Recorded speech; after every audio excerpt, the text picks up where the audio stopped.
भक्तों, ओम नमः शिवाय, श्री शिवाय नमस्तुभ्यम, जय श्री महाकाल। भक्तों, क्या आपके भी घर में कोई ऐसा बच्चा है जो आपकी बिल्कुल बात नहीं मानता, बहुत ज़्यादा जिद्दी है, बहुत ज़्यादा उसको गुस्सा आता है, छिन छिन में गुस्सा आ जाता है और रोता तो इतना ज़्यादा है कि शांति नहीं होता। और भक्तों, क्या आपके घर में कोई ऐसे बच्चे हैं जो 10th 11th क्लास में है या कॉलेज में है, जिनकी जो संगत है वो बहुत ज़्यादा खराब हो गई है और आपको बस यही डर सताया रहता है कि जो मेरा बच्चा है उसकी संगत में जो नशा पत्ती करते, कहीं मेरा बच्चा नशा पत्ती शुरू ना कर दे। और अगर आपका बच्चा नशा पत्ती शुरू कर दिया, अगर आपको भनक है कि इस चीज़ की कि मेरा बच्चा नशा पत्ती करता है, तो चिंता मत करिए। आज की ये वीडियो मात्र आपके बच्चे से रिलेटेड है। अगर बच्चा पढ़ाई में भी कमजोर है, उसके कम नंबर आते हैं, जो भी समस्याएं हैं बच्चे से रिलेटेड, आज के इस वीडियो में आपकी सारी समस्याएं हल होने वाली हैं। चिंता मत करिए। गुरुदेव जी ने आज के इस वीडियो में 2 से 3 सुंदर सुंदर ऐसे उपाय बताए हैं जिनको करने मात्र से आपके घर का जो बच्चा है एकदम सुधर जाएगा। आपके बच्चे के अगर कम नंबर आते हैं तो उसके अच्छे नंबर आएंगे, क्लास में अव्वल आएगा। अगर आपका बच्चा बिगड़ रहा है और उसकी सारी संगतें ठीक हो जाएंगी, वो आपका बच्चा जिद्दीपना, गुस्सापन सब छोड़ देगा मात्र इस उपाय को करने से। क्योंकि भक्तों, मैं ऐसा क्यों कह रहा हूँ?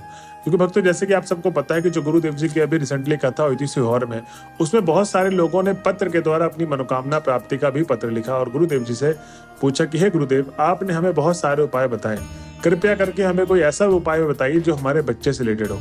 तब गुरुदेव जी ने उस कथा में ये 2 से 3 उपाय बताए थे और उस उपाय को बताने के बाद गुरुदेव जी कथा में वापस से आते हैं और कहते हैं कि गुरुदेव, आपने जो हमें वो उपाय बताया था उस कथा में, हमने उस उपाय को किया और ठीक उपाय करने मात्र से हमारे घर का जो बच्चा बहुत ज्यादा, जिससे हम लोग परेशान थे, उसकी सारी परेशानी जड़ से समाप्त हो गई है। बहुत ज्यादा कम नंबर आते थे उसके स्कूल में, वो क्लास में अव्वल आने लग गया है। गुरुदेव, आपका कोटि कोटि धन्यवाद। तो भक्तों, अब आप ही सोच रहे होंगे आखिर गुरुदेव जी ने ऐसा कौन सा उपाय बताया जिसको करने मात्र से उनकी सारी मनोकामनाएं पूर्ण हुई। तो चिंता मत करिए, आज की वीडियो मात्र आपके लिए ही है। तो चलिए चलते हैं उपाय की तरफ, जानते हैं गुरुदेव जी ने आज की इस वीडियो में कौन कौन से उपाय बताए हैं। और वीडियो शुरू करने से पहले जो भी भक्त आज हमारे चैनल में पहली बार आए हैं और मेरी आवाज पहली बार सुन रहे हैं, तो चैनल कर ले सब्सक्राइब और बेल नोटिफिकेशन को ऑन कर ले, जिससे गुरुदेव जी की आने वाली अपकमिंग वीडियोज आपको मिलती रहे। तो वक्त सबसे पहले उपाय में गुरुदेव जी बताते हैं कि आपको करना है किसी भी गुरुवार वाले दिन इस फल से उपाय करना है आपको। तो भक्तों, जो फल है वो है बेल का फल। अब जैसे कि आप सबको पता है कि जो जूस की दुकान होती है वहां पर आपको बेल का फल जरूर मिल जाएगा। तो आपको जूस की दुकान पे जाना है और कहना है कि बेल का जो फल है उसके अंदर का गूजा निकाल के दे दो। तो मतलब 2 से 3 बेल का गूजा आपको ले लेना है और उसको पन्नी में पैक करवा के आप घर पे ले आइए। अब इस उपाय को कैसे कैसे करना है, इसको ध्यान से सुनिएगा, स्मरण रखिएगा, नहीं तो आप कहीं पर लिख लें इसको, ठीक। अब जब उस गूजे को आप घर लेकर आ गए तो उसको करना क्या है, गुरुदेव जी कहते हैं उसको सुखवा लें। सुखवाने के बाद आपको उसको जला लेना है, मतलब राख बनाना, जो मतलब भस्म बनाना उसका, ठीक।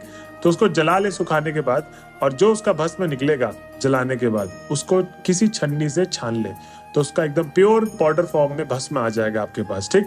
अब किसी डिब्बी में भर ले उस 3 बेल के भस्म को और उसके बाद गुरुदेव जी कहते हैं कि गुरुवार वाले दिन आपको सुबह 8 बजे से लेके शाम के 8 बजे तक, इस बीच कभी भी आपको इस उपाय को कर लेना है। अब आपके बच्चे से रिलेटेड जो भी समस्याएं हैं, आपकी मनोकामना जो भी है, आपको करना यह है कि गुरुवार के दिन आपको महादेव के मंदिर में पहुंच जाना है।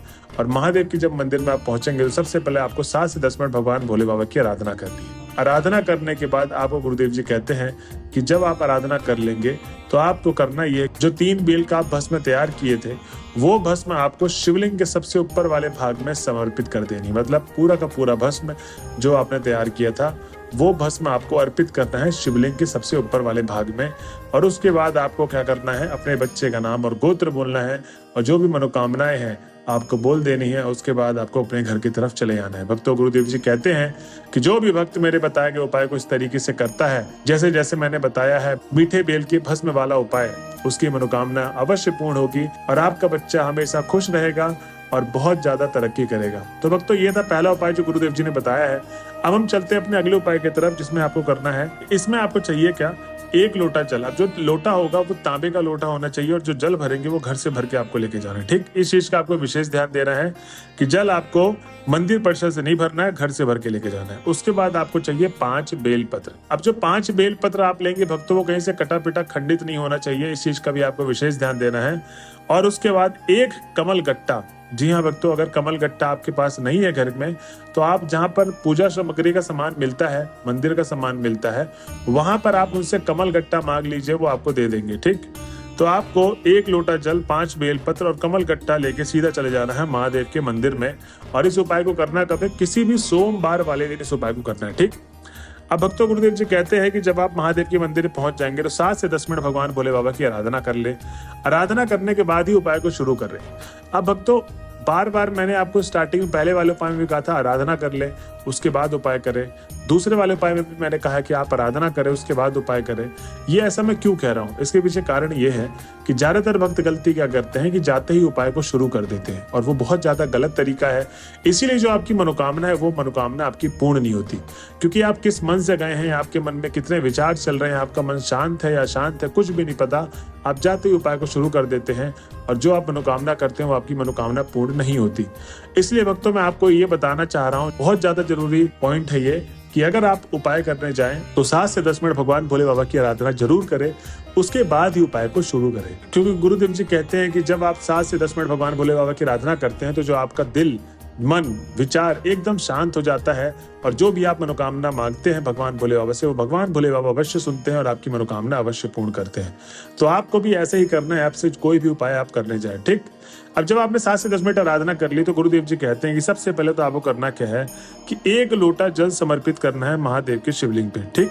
अब जो 1 लोटा जल समर्पित करने का तरीका है वो तरीका ये है कि आपको ना तो बूंद बूंद अर्पित करना है, ना बहुत तेजी से अर्पित करना है जल। आपको एक समान धारा बनाते हुए, ना ज्यादा तेज ना ज्यादा धीरे, एक समान धारा बनाते हुए पूरा का पूरा 1 लोटा जल अर्पित करना है सबसे पहले, ठीक। अब जब आप जल अर्पित कर देंगे तो गुरुदेव जी कहते हैं कि जो आप 5 बेलपत्र ले गए थे तो 5 बेलपत्र को एक के ऊपर एक रख ले और उसके ऊपर एक कमल गट्टा रख ले। और आपको अब क्या करना है, माता अशोक सुंदरी वाले स्थान पे रखना है। कहाँ पर रखना है? माता अशोक सुंदरी दाहिने हाथ में विराजमान होती है, जो उठा हुआ भाग होता है दाहिने हाथ में, वो माता अशोक सुंदरी का स्थान है। तो वहां पर आपको क्या करना है, 5 बेलपत्र और एक कमल गट्टा बेलपत्र के ऊपर आपको रख देना है, अर्पित कर देना है। उसके बाद करना क्या है कि जो भी आपके बेटे का नाम है, गोत्र है, वो आपको मनोकामना के द्वारा पहले नाम और गोत्र बोलना है, और उसके बाद आपके बेटे की समस्या है, चाहे उसके नंबर कम आते हैं, चाहे वो बिगड़ गया है, चाहे आपकी बात नहीं सुनता है, चाहे वो बहुत ज्यादा फोन चलाता है, वो पढ़ता बहुत कम है, या किसी सरकारी नौकरी की तैयारी कर रहा है उसमें उसका रिजल्ट अच्छा है, मतलब कोई भी मनोकामना है बच्चे से रिलेटेड, आपको भगवान भोले बाबा को बोल देनी है और उसके बाद आपको अपनी मनोकामना मांगते हुए घर की तरफ चले जाना है। भक्तों, गुरुदेव जी कहते हैं कि जो भी भक्त मेरे बताए गए उपाय को इस तरीके से करता है, उसकी जो भी मनोकामना है भगवान भोले बाबा अवश्य पूर्ण करते हैं। और भक्तों, जो भी लास्ट तक इस वीडियो में आ गया है तो श्री शिवाय नमस्तुभ्यम लिखना ना भूलें। मिलते हैं अगले वीडियो में, जब तक के लिए बने रहे हमारे चैनल में। हर हर महादेव।